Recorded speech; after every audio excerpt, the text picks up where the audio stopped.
there is never a limited time or a time frame on when you can tell your story or when you should tell your story. And we have, as a society, sometimes we give people limitations like, well, why are you saying it now? Why just now? Well, Right. maybe this is when they can. Maybe is when this is when they mustered up, the strength to do so. And so I Yes. love that you said that, because there was a time when I didn't have the strength to tell my story, when I masked it with a lot of hard work and like we were talking about, Sarai, is getting that next degree and that next certification and Yeah. doing buying shoes and buying Right. purses and Oh God, I filling, understand all of that. I understand it all. yes, That's me. and filling it all with all these empty materialistic things, or the things that's really not the foundation of what's going to help us to heal. And I've been there, done that. So Sam, there was a time when I did not have the strength to tell my story. I hid it. I hid my real self, was hidden behind it. The only Mhm. reason why I can work as a life coach and work as a hypnotherapist who help people to bring up their stuff and work through their journey is because I stopped hiding. Right. And one of the things is that what I learned is that my story is really not for me. When Right. I tell my story, it is not for me. I tell my story for everybody out there who, once they hear it, they're going to say, OMG, I am not alone, Exactly. right? For that Mhm. one person who will hear it and say, and even if it's just one that's going to hear it and say, oh my goodness, so I'm not crazy. And I Right. put quotes, I am Mhm. not abnormal. Um, I am not the only one in the world. So my story is not for me. And when I tell my story, I don't tell it because I'm looking for people to say, oh my God, that happened. Da, da, da. I'm way past that. I tell it so that somebody in the back of the room, who the person who's not saying anything, will still walk away with nuggets of, oh my goodness, I can thrive, not Mhm. just survive.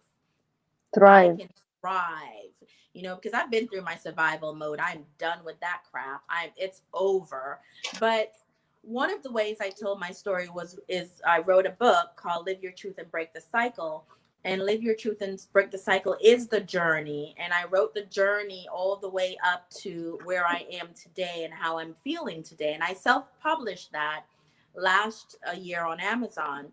And it was really an awakening for me, Sarai. It was that moment where I felt like I no longer want to live a mask life. I no longer want to pretend that, everything that is all pretty on the outside and a pretty dress and the nice shoes and the this and the that is who I was, because that's not who I am. That was a shell to a woman who had a purpose deep down inside, just calling.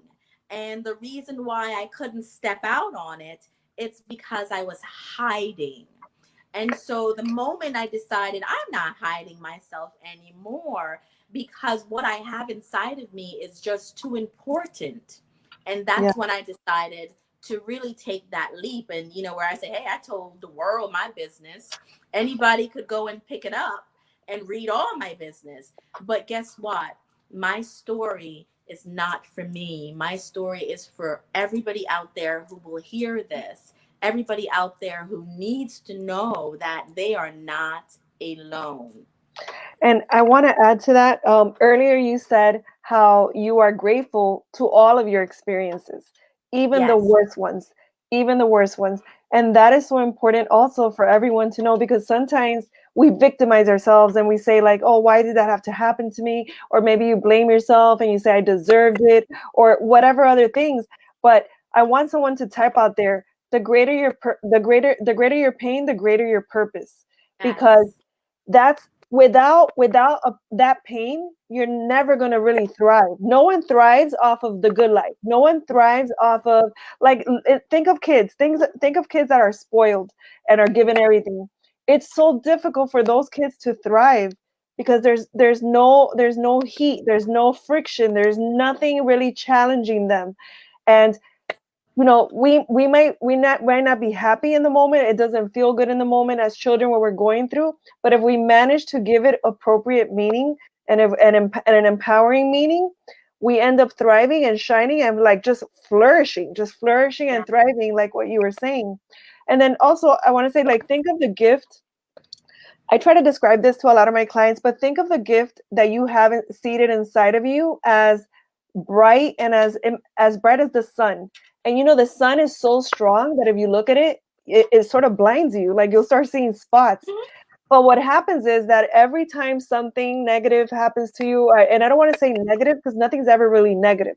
Every time something painful happens to you, it's like a cloud comes up and a cloud comes up.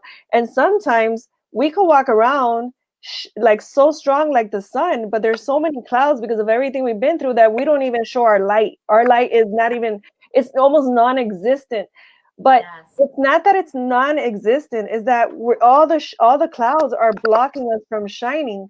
And Yes. once you make the decision and you get an empowering once you have an empowering you give an empowering meaning to what you've been through, you start like taking away all those clouds, and then you're able to shine, and then you're able to do like what Stacy's doing. Stacy, right now in this moment, you're shining your light on everyone. You're shining. Yes. It's not even for you, like you said, because it's radiating in the other direction, and you're shining your light by giving people your story, and through your story comes hope. Because if you did it with what you just described, then everyone out there could do it as well.